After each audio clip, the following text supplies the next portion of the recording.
Cet épisode débute avec Amparo qui tente désespérément de raisonner Paola. Elle lui dit qu'elle ne peut pas tuer Juana car cette obsession est malsaine et ne mènera à rien de bon. Elle lui rappelle qu'elle ne doit pas ressembler à son père, qu'elle est une belle femme et qu'elle a un avenir prometteur dans le monde de la mode. Mais Paola ne veut rien entendre. Pour elle, la seule chose qui compte, c'est Gabriel.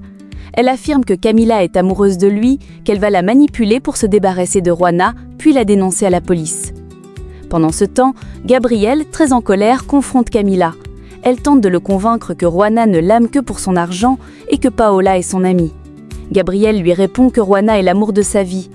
Camila, surprise, feint l'étonnement en découvrant que Gabriel puisse s'attacher à une femme comme Juana. Il lui ordonne de ne plus se mêler de sa vie, peu importe si elle est amie avec Paola. Camila s'excuse et dit qu'il mérite d'être heureux. Elle ajoute qu'il a toujours été l'homme rêvé par toutes les femmes. Gabriel la remercie pour sa compréhension en tant qu'amie, puis la remercie à nouveau pour son aide lors de la fusion de la brasserie. Il lui réaffirme une fois encore que Juana est l'amour de sa vie. Camila, visiblement affectée, s'excuse à nouveau avant de quitter le bureau. Chez Paola, Amparo continue d'implorer sa fille de renoncer à ce projet dangereux. Mais Paola est ferme, sa décision est déjà prise.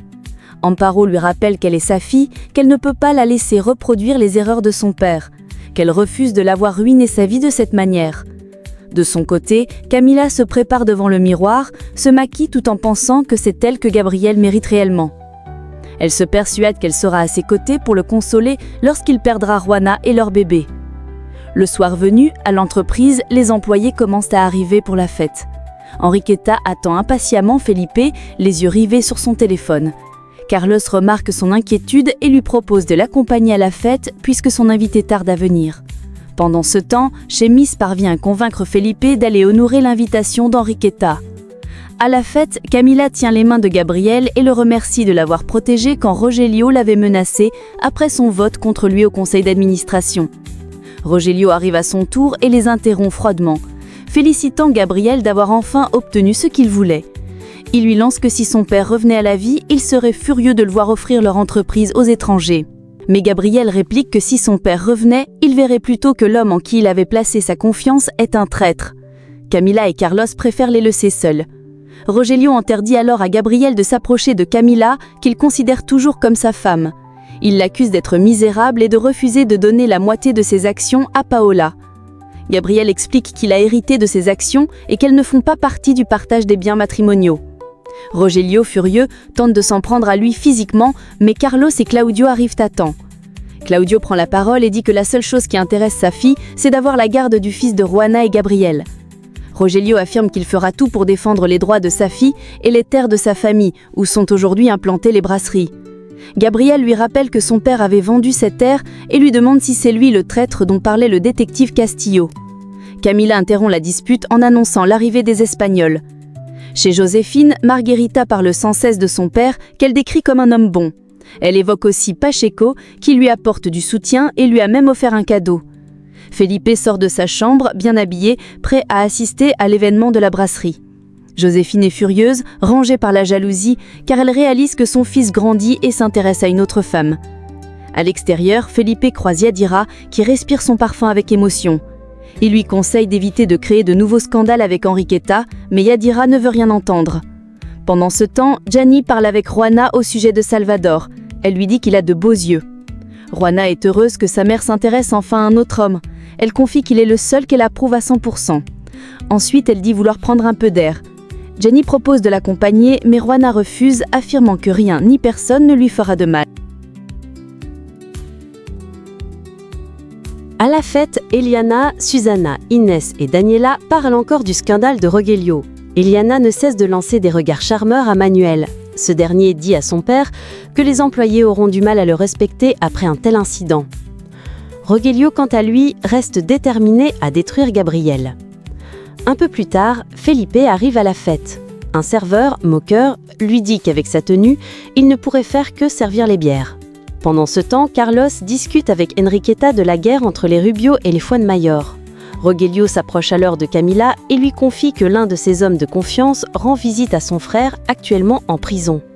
Camila, troublée, s'éloigne sans rien répondre. Manuel complimente Eliana, lui disant qu'elle est très belle. Elle sourit et lui rend l'appareil en affirmant qu'il est également très sexy. Felipe entre enfin dans la grande salle où se tient la fête et croise Daniela, qui lui indique où se trouve Enriqueta. Il remarque qu'elle est occupée avec les invités. Peu après, Gabriel prend la parole et fait un discours sous les acclamations du public. Felipe, jaloux, demande à Daniela qui est cet homme qui tourne autour d'Enriqueta. Elle lui répond qu'il s'agit de Carlos, son collègue de travail. Felipe veut aller les interrompre, mais Daniela l'arrête et lui dit qu'Enriqueta est une femme très professionnelle. Pendant ce temps, Carlos ne cesse de toucher Enriqueta, ce qui énerve encore davantage Felipe. De l'autre côté, Johanna se rend chez Daniela pour la chercher, mais c'est la mère de cette dernière qui lui ouvre la porte. Elle lui apprend que Daniela est partie assister à une cérémonie organisée par son entreprise.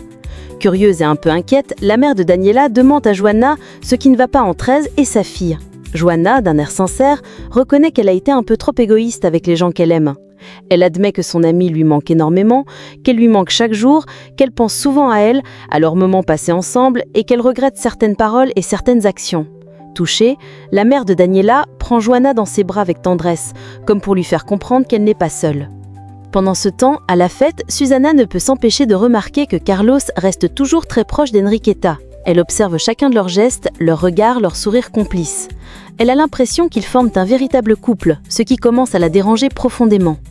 Felipe, qui a remarqué lui aussi cette proximité, ne peut plus contenir sa colère. Il s'approche d'Enriqueta et lui reproche de ne même plus faire attention à lui, de n'être préoccupé que par cet homme depuis le début de la soirée. Il lui fait comprendre qu'il se sent mis à l'écart, comme s'il n'avait jamais compté. De son côté, Yadira se promène lentement devant Chemise. Elle lui demande d'un ton à la fois triste et provocateur si elle n'est pas belle et pourquoi Felipe ne l'aime pas. Sa voix tremble, ses yeux s'embuent de larmes, puis elle fond en sanglots. Elle confie à Chemise qu'elle se sent invisible, que personne ne s'intéresse vraiment à elle. Touchée par ses paroles, Chemise la prend dans ses bras pour la consoler.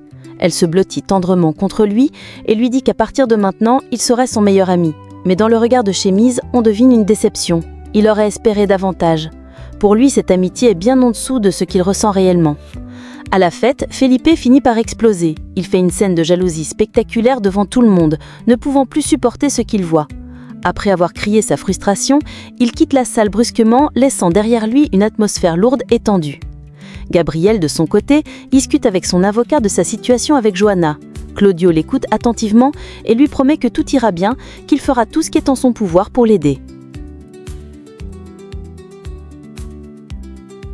Plus loin, Manuel confie à Eliana qu'il aimerait lui parler en privé. Tous deux s'éclipsent discrètement de la fête, s'éloignant des regards indiscrets.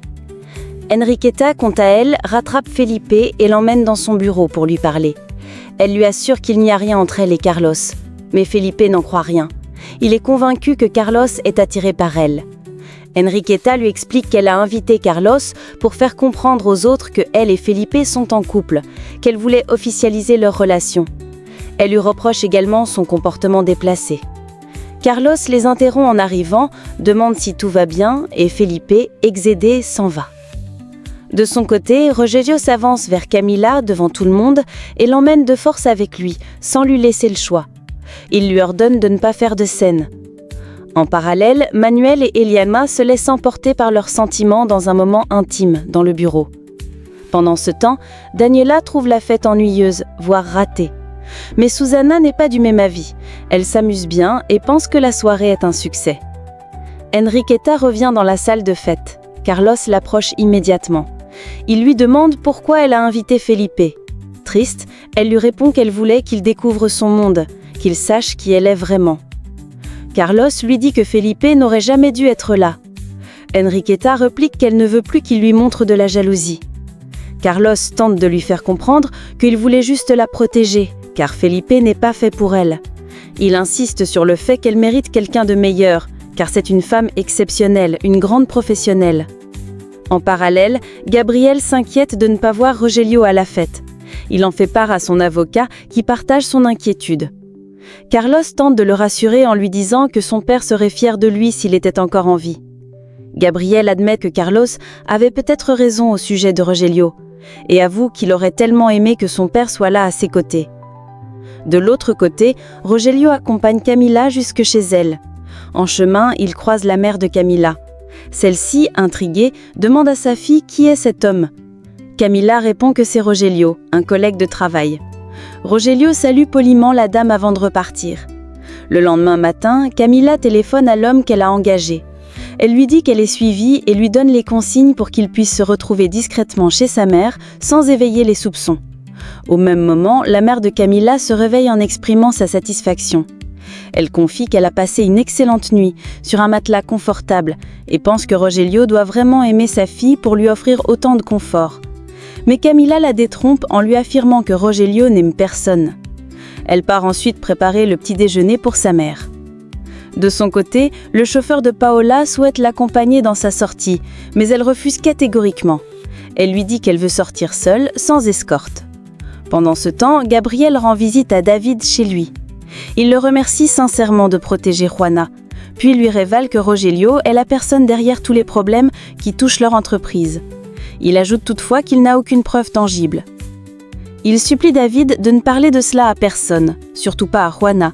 Il lui demande, dans le cas où il lui arriverait malheur, de s'occuper de Juana et de son fils.